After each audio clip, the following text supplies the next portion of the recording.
Lord, please help me, Lord. Apart from you, there's nobody that I can depend upon. Lord, when Jesus, your son, could depend upon you for every little thing, how much more me, a human, to depend upon you, especially, Lord, to minister your word. Lord, I'm nothing, but only I can find favor and your grace and your mercy, Lord. And this afternoon, as I share this word, Lord, the broken thoughts that I have, you only pour your life on it and make it living so that it speaks to everyone. Lord, where shall we go? Thou art the person who have the words of eternal life. Lord, these are the words that your disciples said, and we assure and say the same thing, Lord. You are the God with words of eternal life. Lord, hear my prayer. Hide me behind the cross. Let nothing of self or vain glory may come. Help me to present you and you alone. And Lord, this afternoon, speak to us. Let this Good Friday be a Friday where we come with a new commitment with thee and to walk with thee. Hear my prayer. Thanks for doing so. In Jesus' name I pray. Amen. I once again read Luke 23 and verse 39 to 43. And one of the malefactors who was hanged railed at him, saying, If thou be Christ, save thyself and us. And but the other answering rebuked him, saying, Does not thou fear God, saying that thou art same condemnation? And we indeed justly, for we receive the due reward of our deeds. But this man hath done nothing amiss. And he said unto Jesus, Lord, remember me when thou comest into thy kingdom. And Jesus said unto him, Verily I say unto thee, today thou shalt be with me in paradise. Jesus' words are the words of comfort, hope, and assurance for a dying man. Whenever I look at Bible, I look Bible as a storybook, Bible as a storybook of saying, I love you. Many times I don't understand when God created this whole beautiful universe, how there are so many stars, there are so many planets, there's so much of cosmic atmosphere around. How is that God could fall in love with a small planet called Earth, and in that to fall in love with a person called man? And how his beautiful desire is that none to perish, but all to have life. And for this plan and purpose of him to go through, you can beautifully understand how God became man, became flesh, how beautiful was there a Christmas, and how beautiful he planned an Easter with a Good Friday. I was looking at all these things, and I was thinking and pondering this last 1 week. Oh Lord, hear my prayer. Help me in this matter. And I was asking, when I was looking at this background of this situation, I mean, there's something which is strange. I mean, the strange situation is Jesus being hanged between both the thieves. Now, in verse 33, and when they were come to the place which is called Calvary, there they crucified him, and the malefactors, one of the right hand and the other than the left. This very clearly shows that Jesus was in the center and these two people were hanging. Now, when you look at the judgment that was given to him, was totally a wrong judgment. When you look at the judgment given to these two people, yes, these people are the people who are fighting against the society. They were fighting, or they were doing wrong to the society. They were murderers, they were robbers. They did something which brought them to justice so that they could stand there and the judgment was given. And here you say, in the case of Jesus, he said nothing and people blamed him, stating that he called himself as the King of Jews. And at the same time, they said, they were tried laying a complaint stating that he's not allowing us to pay taxes and is going against the law. But never Jesus did. And when you look at the judgment given both by Pilate and Herod, both of them said, we don't find anything wrong, or we don't find anything that is worthy for this man to be brought to the cross. But yet, those unruly crowd, they were just wanting him. And somehow, in order to please men, these people gave a wrong judgment and finally was brought to the cross. If I was in that position, probably even if I've given a judgment, I would taken these two people separately and Jesus separately, because these people were done something which was wrong, something to do with social justice, and the other one was something to do with religion. But Jesus was in between, and these two people on both the sides. I was just thinking, why should such a thing happen? Because the prophecy has to be fulfilled, as it is written in Isaiah chapter 53 and verse 12. It is written, therefore will I divide him a portion with the great. He shall divide the spoil with the strong, because he has poured out his soul unto death. He was numbered with transgressors. He bore the sin of many and made intercession for the transgressors. Can you understand? There was already a prophecy stating that he had to die on the cross, and he had to die, and that his spoil will be divided, and he was numbered with the transgressors, and he bore the sin of many and made intercession for the transgressors. Since the prophecy has to be fulfilled, he was hung on the cross. And as it is written in Mark 15 and verse 27 to 28, it is said, Mark 15 verses 27 and 28, it said, it is said, to fulfill the prophecy, he had to die on the cross. And when they crucify him, two thieves, one on the right hand, other on the left, and the scripture was fulfilled, which said he was numbered with the transgressors. Can you understand the situation? A man with no sin, who had done no wrong, was hung between two thieves, was given a just judgment on that cruel cross. A cruel cross will only tell you that you hang there till you die. That type of death is given to somebody who is miserable or a worthless citizen who did not live life worthily. And that was the situation that Jesus took for you and me on that cross. At the same time, when you look at what's the conversation that was going on in Luke 23 between the crowd, Christ, and the thief on the cross, we can understand how did this man come to this conclusion and come to this confession of, Lord, remember me, and how beautiful the answer that Jesus gave on the cross. And here you see one situation. One was a strange situation. The other thing that you see is a strange supplication. Here you see that there are three things that happened here. One, the crowd was mocking him, stating that you are the person who did so many miracles. Why can't you do a miracle and save yourself? At the same time, the Pharisees and scribes said, you said that you are the Lord. You said that the Lord was always on your time. Where is your God? And they were mocking.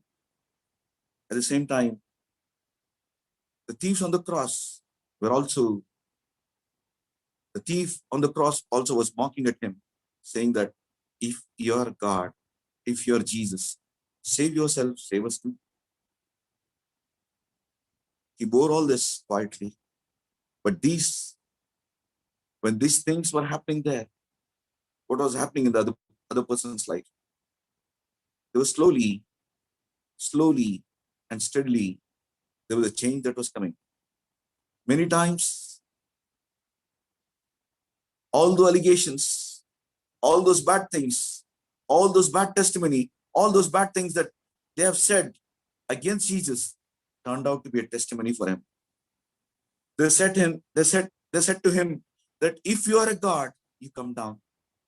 They said to him, if you have done so many miracles, why don't you do one now? And the thief on the cross also said, why don't you save yourself and save us too? These three people, words, their testimony became a live testimony for this man who was hanging there. And the gospel that this thief heard was what Pilate has written on top of the cross. He said very clearly in John 19:19, which says, here is a man, John 19 and verse 19, and Pilate wrote a title and put it on the cross, and writing that was Jesus of Nazareth, the King of the Jews. The title then read, many of the Jews for the place where Jesus was crucified. The city was written in Hebrew, Greek, and Latin. Can you understand the situation? That Pilate himself has written the word INRI, and they were written in three languages, Greek, Hebrew, and Latin. And they said very clearly, here is the King of the Jews. I mean, these Pharisees and Sadducees, they were angry with him, stating that, no, that's not the word. Please use that he said that he was the King of Jews. We don't accept him. But Pilate overruled them and said, no, he is the King of the Jews. The first thing, the testimony that he heard from the people that he was God, he was the Lord. And the second thing, the testimony that the Pilate himself gave, stating that he was the King of the Jews. And the third thing that he saw was the fellowship that this thief was, Jesus was having with the Father. The fellowship that Jesus was having with his Father. In Luke 23 and verse 34, it is very clearly written, 23 and 34, it says, then said Jesus, Father, forgive them, for they know not what they do. He, though in his agony and pain, he was looking at his Father with a willing heart, willing to forgive them who were doing things against them, and said, Father, forgive them, for they know not what they do. The thief was watching. The thief was watching this beautiful relationship with the Father and the Son. He was praying unto the Father and said, Father, forgive them, for they know not what they do. These three things this man was observing, the thief on the cross. What did the three things bring in the person's life? First, the three changes that brought in the thief was confession, conviction, and acceptance. The confession that he made was very clearly in verse 40, but the other answering verse 39, and one of the malefactors who was hanged railed at him, saying, if thou be Christ, save thyself and us. But the other answering rebuked him and saying, does thou not fear God, seeing that thou art in the same condemnation, and we need unjustly, for we receive the due reward of our deeds, but this man has done nothing amiss. In these words, in this conversation, he was trying to say the other man, you and I deserve this punishment. You and I deserve this punishment because we have done evil. Don't you fear God? We have done things that were wrong, against the law. Yes, we deserve the punishment. But this man has done nothing amiss. He confessed that he was at fault. Then he came to conviction. One conviction. This man has done no wrong. This man, Jesus, has done no wrong. And that's why he accepted him and said, as the Lord and the King, and said to him, Lord, remember me when thou comest. He said to him, Lord, remember me when thou comest to the King. When Jesus was forgiving that lady who committed adultery and was about to be stoned to death by the people. But when Jesus came to save her, when she asked him one loving question, where are thine accusers? She said, they are not there, O Lord. They are not there, Lord. She has accepted him as Lord. Here the thief on the cross was accepting him as the Lord. And Jesus said to her, today thou shalt be with me in paradise. Today thou shalt be with me in paradise.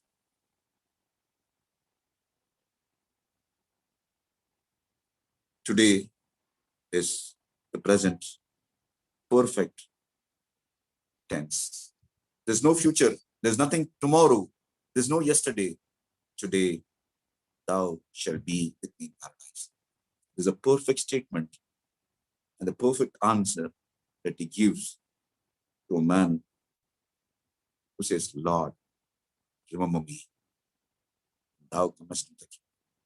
Because this man knew that this Lord Jesus has a kingdom to come and his kingdom will stand forever. And probably some books say that Jesus went early to heaven so that he would shake hands with this thief who would enter the heaven as the first candidate.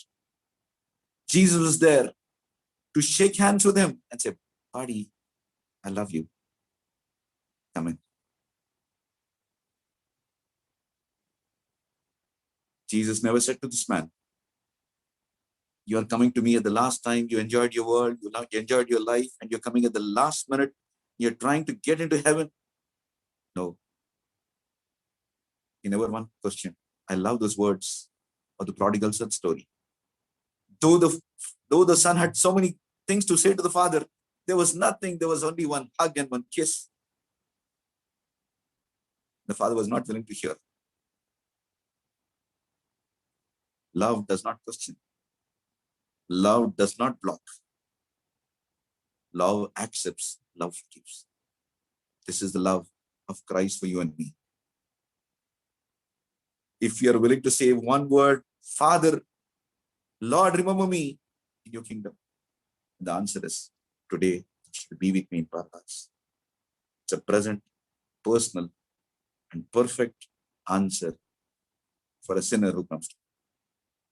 When you see the three people on the cross, one was a dying savior, one was a dying sinner, one was a dying saint. One was a dying savior, one was a dying sinner, and one was a dying saint. Probably this is the first time the thief on the cross heard about Jesus, and he accepted him as his personal savior and Lord. And the most miserable candidate in the world would look upon him was the first person to get into heaven, or the first man in the kingdom of God. How beautiful is this God's love? 20 years ago, I want to share a little personal experience of mine. 20 years ago, this conversation of the thief on the cross and Jesus' word, today thou shalt be in paradise, turned my entire life, aim, goal, and objective into a very different one. I just finished my medical school and was working in a mission hospital, doing my service obligation. And the chaplain of the hospital asked me, sir, would you speak on the sixth word on this Good Friday? And I was very much anxious and worried. How can I speak on the sixth word? It is finished. And all the time, for the 1 week, I was just meditating and said, Lord, please give me something. Please give me something. But the one thing that I was asking the Lord, if I leave this place without confessing your name, tomorrow you'll ask me when I come into your kingdom. You'll ask me, what have you done with this opportunity? So I was fearing that while I was walking through the wards of the corridors of the ward, this thought came to me, how beautiful is this? That the thief said, Lord, remember me. And the answer was, today thou shalt be with me in paradise. How many people at the last moment, at the last minute can say, Lord, remember me? And the answer is, today thou shalt be with me in paradise. With this thought, I was walking. And I could hear the groaning and pain of one lady in the ward. I was not in charge of that ward, but something pushed me, go see her, go see her. I went and saw her. And I spoke to her, Amma, how are you? I asked her one word, Amma, how are you? In Telugu, she told me something like this. నేను ఒక అలల మీదున్న సముద్రంలో ఉన్నాను, ఇటు నడికి చేరుకోలేను, అటు దరికి చేరుకోలేను. In English, it's something like this. I'm on a tossed sea, neither I can reach this deep nor the shore. Can you take me to any one destination? నన్ను ఏదన్నా ఒక గమ్యానికి తీసుకెళ్తావా? She was looking to me as a doctor with a hope, stating that I will take her to some place. But as I was meditating on these words in my heart, I just told her, there is one person who can take you to that destination. Will you believe me?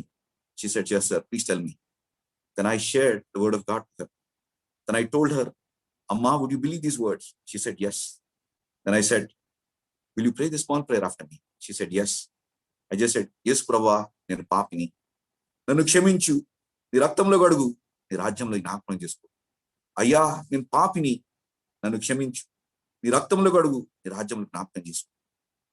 Oh Lord Jesus, I'm a sinner. Forgive my sin. Wash me in your blood. Remember me in your kingdom. These 4 words, I prayed with that lady. And I was going out of the ward, but something told me, look into the case sheet, look into the file. While I was looking into the file, I got this diagnosis. She's a case of cancer of the womb, cancer cervix, stage 4, seen by the best hospital in Madras, Adyar, and was referred back stating that nothing can be done. Nothing can be done. And she was in agony and pain. And that night, I don't know whether it's an emotional decision I made. Lord, if there's anything that I can do, Lord, help me to serve the terminally ill. Help me to serve the terminally ill. I met her. I just went back to my room. I met her at 11:30, but this lady passed away at 12. I met her at 11:30. This lady passed away at 12. Next day morning, I saw her body being pulled out of the mortuary. I tried comforting and consoling the family. But one thing I was sure, God helped me to meet that lady at 11:30. And I believe this word. If a man says, remember me, the answer is, today, thou shalt be with me in paradise. I believe this word. That changed my entire objective in my life. Later, I became an oncologist. And I'm serving in the government hospital. And I can tell you many stories of how people come to the saving grace of Jesus Christ before they die. The last story was of a young girl who was just 29 and an anaplastic carcinoma thyroid. My surgical friend said he was not willing to operate because he said, Benjamin, I'll make a mess of it. She will not come out of the theater. Probably I'll lose her there. Please, I can't. So I just spoke to her and said, Madam, this is a situation that we are in. I can give you some radiation and try and help you. And I don't think I'll be doing anything better. She said, sir, try something that you can. So I took her consent and I started the patient on radiation. But over the period of time, we knew very well that she will develop the vocal cord edema or the hoarseness of voice and breathing difficulty. And exactly, we planned her only for 10 fractions or 10 sittings. At the 8th fraction, she developed this problem. One of my postgraduates came and said to me, sir, we saw her in the morning, but at 3 o'clock, she has developed this. And whatever medications we're trying, she's not responding. I just came back home. I was just having my lunch and I was about to take a little rest, but something was pushing me. Go see her. I was just trying to ask the Lord, Lord, will you not keep her for tomorrow morning? I can see her tomorrow morning, Lord, please. Something said to me, you know her situation. You spoke her in the morning. Why don't you go now? But while I was driving my car and going to the hospital, I just prayed, Lord, prepare this heart, prepare this soul for me. Lord, I want to share your word. I went to her. I told her, Amma, I'm trying to do this, but I've tried this much, but I'm not able to succeed. And this is the situation that I am in. And I just told her one word, Amma, can I pray for you? One word. Can I pray for you? One word. My hand was down. She moved her hand. She got the strength to clasp my hand or hold my hand tight. And she said, sir, do that one thing for me. And I said, I gave her the gospel and I said, Jesus died for you. Are you willing to come to him? because he promises you a paradise. You may die today, but you'll open eyes. You'll open eyes in heaven. And I believe this. Will you accept this? And there's a place where there's no cancer, no pain, and no sorrow. And Jesus' words are true. Will you believe this? She said, yes, sir. And she said this confession prayer with me. And I prayed for her. And I said, Amma, I'll see you again. That night at 3 o'clock in the morning, I got a call. Sir, she's no more. She's gone home. She's gone home. She's gone to paradise. How true are these words? Jesus. If someone can come and say, Lord, remember me. Today, thou shalt be with me in paradise. God is speaking to you and me. If it's the first time that you're hearing the word of God, if it's the first time that you're hearing the word of God, probably this may be the last time too. If you can say this one word, Lord, remember me. The answer is, today thou shalt be with me in paradise. And for us whom we know the Lord and walking with him, God is speaking to us. God is a God of justice and fair. His words are true. He's not a liar. The same words which he said, today thou shalt be with me in paradise, is true. If you can speak to someone, bring him to Christ, and he assures you, you can see them there in paradise. How are we working for it? Many times our lives are like the football field, and you are playing there, and the ball is dribbled onto your leg, and that's a penalty. Are you willing to convert this ball as goal for Christ and make this word, today thou shalt be with me in paradise?